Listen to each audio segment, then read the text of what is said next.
അതായത് ബ്രിട്ടീഷുകാര് ഇവിടുന്ന് കൊണ്ടുപോയിട്ട് അവിടെ ഒരു മ്യൂസിയത്തിലൊക്കെ വെച്ച് അത് അവരുടെ ഒരു കളക്ഷൻ ആണെന്നൊക്കെ പറഞ്ഞിട്ട് വെക്കുന്നുണ്ട്. ഓക്കെ, ഞാൻ ഒരു കാര്യം പറയട്ടെ, ഇതൊരു കോൺട്രവേഴ്ഷ്യൽ ഒപ്പീനിയൻ ആണ്. ഈ ഒപ്പീനിയൻ കറക്റ്റ് ആണെന്ന് ഞാൻ പറയുന്നില്ല. ഇതൊരു ഫുഡ് ഫോർ തോട്ട് ആക്കി നിങ്ങൾ എടുത്താൽ മതി. ഈ കോഹിനൂറിന്റെ ചരിത്രം ഞാൻ വിക്കിപീഡിയയിൽ ഇരുന്ന് വായിച്ചു. അപ്പൊ കോഹിനൂർ ഫസ്റ്റ് താളുകളിൽ കോഹിനൂറിനെ കുറിച്ച് എഴുതപ്പെടുന്നത് എപ്പോഴാന്ന് വെച്ചാല് ഈ നൂർ ഷാ എന്ന് പറഞ്ഞിട്ട് ഇറാനിലെ ഒരു ഷാ ഉണ്ടായിരുന്നു. ഇറാന്റെ കിങ് എന്നൊക്കെ പറയുന്ന, ഇറാന്റെ റൂളർ എന്നൊക്കെ പറയുന്ന ആള്, മൂപ്പര് നോർത്ത് ഇന്ത്യ ഇൻവേഡ് ചെയ്തപ്പോഴാണ് മൂപ്പര് മുഗൾ എംപയറിന്റെ ഒരു പീകോക്കിന്റെ ഷേപ്പിലുണ്ടായിരുന്ന ഒരു എന്താ പറയാ ത്രോൺ ഉണ്ടായിരുന്നു. അതിലുണ്ടായിരുന്ന ഒരു ജ്വല്ലായിരുന്നു അത്ര കോഹിനൂർ. അങ്ങനെയാണ് മൂപ്പര് എടുത്തു നോർത്ത് ഇന്ത്യ ഇൻവേഡ് ചെയ്തപ്പോ. ആ ഒരു സമയത്താണ് ഏർലിയസ്റ്റ് റെക്കോർഡിംഗ് ഓഫ് കോഹിനൂർ എഴുതപ്പെട്ടത്. അപ്പൊ ഈ ഒരു കോഹിനൂർ എവിടുന്നാ വന്നത് എന്നതൊന്നും ആർക്കും അറിയില്ല. അതിനെ കുറിച്ചുള്ള ഒരു കറക്റ്റ് ഇൻഫർമേഷൻ ഇല്ല. അപ്പൊ ഈ കോഹിനൂർ മൂപ്പരെടുത്തു. പിന്നെ മൂപ്പരെടുത്തുനിന്ന് അത് തട്ടി വേറെ ആർക്കോ എത്തി. അങ്ങനെ കൈമാറി സൗത്ത് ഏഷ്യയും വെസ്റ്റ് ഏഷ്യയിലേക്കും ഒക്കെ കൈമാറി അവസാനം അത് ബ്രിട്ടീഷ് എംപയറിന്റെ അടുത്ത് ഈസ്റ്റ് ഇന്ത്യ കമ്പനിയിൽ ത്രൂ എത്തി. എന്നിട്ട് അതങ്ങനെ ഇവരെടുത്തെത്തി, ബ്രിട്ടീഷ് എംപയറിന്റെ അടുത്തെത്തി. അപ്പൊ ആൾക്കാര് കോഹിനൂർ ഇന്ത്യക്ക് തിരിച്ചു കൊടുക്കണം എന്നുള്ളൊരു അഭിപ്രായമല്ല എപ്പോഴും പറയാറ്. കാരണം എന്താ, അത് ഇന്ത്യക്ക് ബിലോങ് ചെയ്തിരുന്ന ഒരു സംഭവമാണ് എന്നൊക്കെ പറഞ്ഞിട്ട്. പക്ഷെ ഞാൻ ചോദിക്കട്ടെ, പണ്ട് കാലത്ത് ലോകം എങ്ങനെയാണ് പ്രവർത്തിച്ചിരുന്നത്? കുറെ കിങ്ഡംസ്, കുറെ നേഷൻസ്, കുറെ ട്രൈബ്സ്, കുറെ എംപയർസ്, ഇവരൊക്കെ തമ്മിൽ ഇൻവേഡ് ചെയ്യും, കൊള്ളടിക്കും. ഗംഗിസ് ഖാൻ പേടി സ്വപ്നാണെന്ന് എല്ലാരും പറയുന്നത്.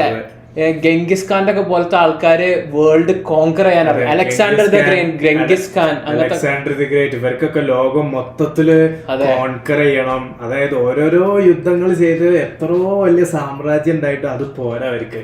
ലോകത്ത് ഗംഗിസ് ഖാൻ മരിക്കാൻ നേരം പറഞ്ഞത് എന്താ വെച്ചാ, എന്നാൽ കഴിയുന്നൊക്കെ ഞാന് കോൺകർ ചെയ്തു, ഇനി കുറച്ച് സ്ഥലം ഞാൻ നിങ്ങൾക്ക് ബാക്കി വെച്ചിരിക്കുന്നു. പിന്നെ അതേപോലെ ഗംഗിസ് ഖാന്റെ ബോഡിയൊക്കെ ഭയങ്കര സീക്രറ്റ് ആയിട്ടാണ് അവര് അടക്കം ചെയ്തത്. കാരണം ശത്രുക്കള് ആ ബോഡി കണ്ടാല് അത്രക്കും ആ ബോഡിനെ ഡിസ്റെസ്പെക്ട് ചെയ്യുന്ന രീതിയിൽ അവരത് വിചാരിച്ചിട്ട് പ്രിസർവ് ചെയ്യാം. പക്ഷെ ആർക്കും എവിടെ ലൊക്കേഷൻ അറിയില്ല. പണ്ട് കാലത്ത് മൈറ്റ് മേക്സ് റൈറ്റ് എന്ന് പറയുന്ന പോലെ, അതായത് കഴിവുള്ളവൻ കാര്യക്കാരൻ എന്ന് പറയുന്ന പോലെ, അല്ലെ കയ്യൂക്കുള്ളവൻ കാര്യക്കാരൻ എന്ന് പറയുന്ന പോലെ ആയിരുന്നു ലോകം പ്രവർത്തിച്ചിരുന്നത്. അതായത് ഒരു നോർമലൈസ്ഡ് നോർമായിരുന്നു. കഴിവുള്ളവർ കഴിവില്ലാത്തവരെ, അല്ലെങ്കിൽ ഒരു സ്ട്രോങ് ആർമി വീക്ക് ആർമിയെ കോൺകർ ചെയ്യും, ഡിഫീറ്റ് ചെയ്യും, ആ നാടെടുക്കുമ്പോൾ അവരെന്താ ചെയ്യുക, ആ നാട്ടിലെ റിസോഴ്സസ്, ആ നാട്ടിലെ ജ്വല്ലറി, ആ റോട്ടിലെ ഇൻഫ്രാസ്ട്രക്ചർ, സിറ്റിസൺസ്, ആൾക്കാരെ ഇവരൊക്കെ അങ്ങ് എടുക്കും. അതായിരുന്നു രീതി. അപ്പൊ ഞാൻ ചോദിക്കട്ടെ, നമ്മളെ ഇന്ത്യയിലും ഇതേപോലെ കുറെ നാട്ടുരാജാക്കന്മാരുണ്ടായിരുന്നല്ലോ. ഇവരും ഇതേപോലെ തമ്മിലൊക്കെ അടിച്ച് തമ്മിൽ കോൺകറൊക്കെ ചെയ്തിട്ടുണ്ടല്ലോ. അപ്പൊ അവരും ഇതേപോലെ ഒരു നാട് ഏറ്റെടുക്കുമ്പോ അവരും ഇതുപോലെ ആ നാട്ടിലുള്ള റിസോഴ്സസ്, ആ നാട്ടിലുള്ള ജ്വല്ലറി, ആ നാടിന്റെ ടെറിട്ടറി ഒക്കെ അവർ ഏറ്റെടുത്തിട്ടില്ലേ? അപ്പൊ അതുപോലെ തന്നെ ബ്രിട്ടീഷുകാർ നമ്മളെ കോൺകർ ചെയ്തപ്പോ അവര് ഒബ്വിയസ്ലി ആ റിസോഴ്സസ് ഒക്കെ അവരെടുത്തു. അത് നമ്മൾ എന്താ പറയാ, ഒപ്രസ് ചെയ്യപ്പെട്ടവർ എന്ന രീതിയില് നമുക്ക് ഭയങ്കര ഫീലിംഗ് ഉണ്ടാകും. പക്ഷെ അതല്ലായിരുന്നോ ആ കാലത്ത്? ഇനിയിപ്പം സൗദി അറേബ്യ, നമ്മള് സൗദി എന്നാണ്. അപ്പോൾ സൗദി അറേബ്യ ആ പണ്ട് കാലത്ത് ഹിജാസ് എന്നായിരുന്നു അറിയപ്പെട്ടിരുന്നത്, സൗദി റീജിയന്. അങ്ങനെ King Abdul Azeez Al Saud, first king, മൂപ്പര് സൗദി പിടിച്ചടക്കി. എന്നിട്ട് മൂപ്പര് kingdom of Saudi Arabia establish ചെയ്തു. കിങ് സൗദ് അല്ലേ kingdom of Saudi Arabia establish ചെയ്തത്? അബ്ദുൽ അസീസ് അല്ലേ? ഫാമിലിനെയും എന്റെ അറിവില് രണ്ടാമത്തെ രാജാവാണ് ഈ ഒരു സൗദി അറേബ്യ എന്നുള്ള രീതിക്ക് ആക്കിയത് എന്നാണ് എന്റെ അറിവില്. SAC പഠിച്ചതാണ്, സൗദി അറേബ്യൻ കൾച്ചർ. അപ്പൊ ഞാൻ പറയുന്നത്, അപ്പൊ മൂപ്പര് അങ്ങനെ കിങ്ഡം ഓഫ് സൗദി അറേബ്യ ഉണ്ടാക്കി. അങ്ങനെയാണ് മൂപ്പര് ഇപ്പം സൗദിയിലുള്ള പെട്രോളിയം റിസോഴ്സസ് കാര്യങ്ങൾ ഇതൊക്കെ മൂപ്പര് സ്വന്തമാക്കി. അപ്പൊ അതിന്റെ മുന്നേ അതൊക്കെ അത് വേറൊരു നാട്ടുകാർക്ക് ബിലോങ് ചെയ്തിരുന്ന സ്ഥലമാണ്. അതുപോലെ തന്നെ ഇപ്പം നമ്മൾ നിൽക്കുന്ന കാനഡ, അല്ലെങ്കിൽ കാനഡയുടെ തൊട്ട് താഴെയുള്ള അമേരിക്ക, ഇവിടെ നേറ്റീവ്സ് എന്ന് പറഞ്ഞിട്ടുള്ള റെഡ് ഇന്ത്യൻസ് എന്നൊക്കെ പറയുന്ന ആൾക്കാര് ഒക്കെയാണ് ഇവിടെ ഉണ്ടായിരുന്നത്, നേറ്റീവ്സ്. അപ്പൊ ഈ ഇൻഡിജിനസ് പീപ്പിൾ എന്നൊക്കെ പറയും. അപ്പൊ ഇവിടെ അങ്ങനെ നിന്നിരുന്ന ആൾക്കാരെ ഈ യൂറോപ്പിൽ നിന്ന് വന്ന ആൾക്കാർ വൈറ്റ്സ് വന്ന് കോൺകർ ചെയ്ത് ഇവർ ഈ നാട് ഇപ്പൊ ഏറ്റെടുത്തു. Canada, America. അപ്പൊ കുറെ ആൾക്കാർ പറയുന്നുണ്ട് America is built on stolen land. നമ്മളെടുത്തുനിന്ന്, അതായത് ഇൻഡിജിനസ് ആൾക്കാരുടെ അടുത്തുനിന്ന്, നേറ്റീവ്സിന്റെ അടുത്തുനിന്ന്, റെഡ് ഇന്ത്യൻസിന്റെ അടുത്തുനിന്ന് പിടിച്ചെടുത്തതാണ് ഈ സ്ഥലം എന്നൊക്കെ പറയുന്നുണ്ട്. അങ്ങനെയാണ് ഈ ഒരു സാമ്രാജ്യം പടുത്തുയർത്തിയത് എന്നൊക്കെ പറയുന്നുണ്ട്. പക്ഷെ ഹിസ്റ്ററി നമ്മൾ നോക്കുകയാണെങ്കിൽ ഈ നേറ്റീവ്സ് എന്ന് പറഞ്ഞുള്ള ആൾക്കാര് അവിടെ ഉണ്ടായിരുന്ന അതിന് മുന്നത്തെ ആൾക്കാരെ പിടിച്ചടക്കിയിട്ട് അവരെടുത്തുനിന്ന് ഈ സ്ഥലം എടുത്തതാണ്. അപ്പൊ ലോകത്തിന്റെ ഒരു രീതി അതല്ലായിരുന്നോ? ഞാൻ പറയുന്നത് ഇത് ശരിയാണ് എന്നല്ല, ഇത് തെറ്റാണ് എന്നുമല്ല, ഞാൻ പറയുന്നത് അതായിരുന്നു ലോകത്തിന്റെ രീതി. കാരണം നമ്മളൊരു സംഭവം കോൺകർ ചെയ്താൽ അത് അവരുടേതാണ് എന്നുള്ള രീതിയിലായിരുന്നു പണ്ടുണ്ടായിരുന്നു. ഇതെങ്ങനെ എനിക്ക് ഇതിനെ കുറിച്ച് പഠിക്കാനും ഇതിനൊക്കെ ഉള്ള അവസ്ഥ എന്താന്ന് വെച്ചാല്, ഒരു യൂട്യൂബർ ഉണ്ട് എമ്മ ചേംബർലിൻ എന്ന് പറഞ്ഞിട്ട്. ഈ എമ്മ ചേംബർലിൻ എൻ്റെ ഒരു ഫ്രണ്ട് ഉണ്ട്. എൻ്റെ ഈ ഫ്രണ്ടിന്റെ പേഴ്സണാലിറ്റി പറഞ്ഞാൽ ഈ എമ്മ ചേംബർലിന്റെ പോലെ ഭയങ്കര എക്സ്ട്രോവേർട്ടഡ് ആയിട്ട്, ഭയങ്കര പോസിറ്റീവായിട്ട്, ഭയങ്കര ഒരു ടോക്കറ്റീവ് ആയിട്ടാണ്. ഇങ്ങനെ എനർജി അവസാനം ഇല്ലാതെ ഇങ്ങനെ സംസാരിച്ചുകൊണ്ടേ നിൽക്കും. അപ്പൊ ഞാൻ എമ്മ ചേംബർലിന്റെ ഒരു ഇന്റർവ്യൂ ആണായിരുന്നു. എൻ്റെ favourite show on the internet, hot ones എന്ന് പറഞ്ഞിട്ടുള്ള ഒരു ഷോ കാണായിരുന്നു.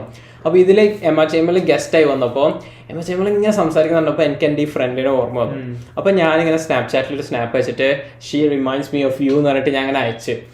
അപ്പൊ ഇവള് പറഞ്ഞു, yeah I use to love her but I stopped watching her after the necklace, after she refused to apologize for the necklace എന്ന് പറഞ്ഞു. അപ്പൊ ഞാൻ ചോദിച്ചു എന്ത് നെക്ലസ് എന്ന് ചോദിച്ചു. അപ്പൊ എന്താന്ന് വെച്ചാല് എമ്മ ചേംബർലിനെ മെറ്റ് ഗാല അറിയില്ല നിനക്ക്? മെറ്റ് ഗാലയില് എമ്മ ചേംബർലിനെ ഗസ്റ്റായി വിളിച്ചിരുന്നു. അപ്പൊ എമ്മ ചേംബർലിൻ ഗസ്റ്റായി പോയപ്പോ അറ്റൻഡ് ചെയ്തപ്പോ ഈ മെറ്റ് ഗാലയിൽ ഭയങ്കര ഔട്ട്ലാൻഡിഷ് എക്സ്ട്രാവഗന്റ് ഔട്ട്ഫിറ്റ്, റിഡിക്യുലസ് ഔട്ട്ഫിറ്റ്സ് ഒക്കെ ആയിട്ടാണല്ലോ പോകുന്നത്. പിന്നെ ആരെയായിരുന്നു ഫുള്ള് റെഡ് ഇട്ട് വന്നത്, ഒരു ഡെവിലിനൊക്കെ അങ്ങനെ മൊത്തത്തിൽ ഭയങ്കര ഒരു ഔട്ട്ലാൻഡിഷ്, എല്ലാരും ഉറ്റു നോക്കുന്ന ഒരു സംഭവമാണ്. ഒന്ന് പാരീസ് ഫാഷൻ വീക്കും പിന്നെ മെറ്റ് ഗാലയും. അതെ, ജനറൽ നോളജ്. അപ്പൊ ഇങ്ങനെ മെറ്റ് ഗാലയിലേക്ക് പോയപ്പോ അപ്പൊ ഈ ഡിസൈനേഴ്സ്, ഫാഷൻ ബ്രാൻഡ്സ് ഒക്കെ എന്താ ചെയ്യാ, വലിയ സെലിബ്രിറ്റീസിന് അവരാണ് സ്റ്റൈൽ ചെയ്യുക. അവർക്ക് അവരുടെ ഒരു ക്രിയേഷൻ എക്സ്പ്രസ് ചെയ്യാനുള്ള ഒരു അവസരമായിട്ടാണ് ബ്രാൻഡിങ്. അപ്പൊ എമ്മ ചേംബർലിന്റെ സ്റ്റൈൽ ചെയ്തിരുന്നത് കാർട്ടിയർ എന്നൊക്കെ നമ്മൾ പറയുന്നത് കാർട്ടിയെ ബ്രാൻഡ്. അപ്പൊ കാർട്ടിയെ ബ്രാൻഡ് ഇവൾക്ക് കൊടുത്ത ഔട്ട്ഫിറ്റിന്റെ കൂടെ ജ്വല്ലറി കൊടുത്തപ്പോ ഏൻഷ്യന്റ് ഇന്ത്യയിലെ മഹാരാജ അവരുടെ അടുത്തുനിന്ന് ബ്രിട്ടീഷുകാർ അല്ലെങ്കിൽ കാർട്ടിയെ എടുത്തിരുന്ന ജ്വല്ലറി ഓർണമെന്റ്സ് ആണ് ഇവൾക്ക് കൊടുത്തിരുന്നത്. ഇവളത് അണിഞ്ഞു, ഇവള് മെറ്റ് ഗാലയിലേക്ക് പോയി. അപ്പൊ എന്നിട്ട് ഇന്ത്യൻസ് ഒക്കെ അതിന്റെ അവള് ഇട്ട പോസ്റ്റിന്റെ താഴെയൊക്കെ full you stole this, stolen jewellery, give it back എന്നൊക്കെ പറഞ്ഞ് ഫുള്ള് കമന്റ് സെക്ഷൻ അങ്ങനെയായിരുന്നു. അപ്പൊ ഇവള് പറഞ്ഞ ഇവള് ഇത് ഇട്ടെന്ന് മാത്രല്ല, ഇവളത് ഇട്ടതിന് അപ്പോളജൈസ് ചെയ്തില്ല ഇന്ത്യൻസിനോട്. അപ്പൊ ഞാനിങ്ങനെ ആലോചിച്ചപ്പോ എമ്മ ചേംബർലിൻ എന്നൊക്കെ പറഞ്ഞ ഒരു സാധാരണ യൂട്യൂബർ മെറ്റ് ഗാലയിലേക്ക് വിളിച്ചു. ഇവള് കാർട്ടിയാണ്, കാർട്ടിയാണ് എന്നെ സ്പോൺസർ ചെയ്യുന്നത്, അല്ലെ എന്റെ ഔട്ട്ഫിറ്റ് നോക്കിയ കാർട്ടി ഇവൾക്ക് ജ്വല്ലറി എടുത്തു. ഓ താങ്ക് യു, ഇതൊരു ഏൻഷ്യൻ ജ്വല്ലറി ആണെന്ന് ചിലപ്പോ പറഞ്ഞിട്ടുണ്ടോ. അപ്പൊ ഇവള് ആണോ,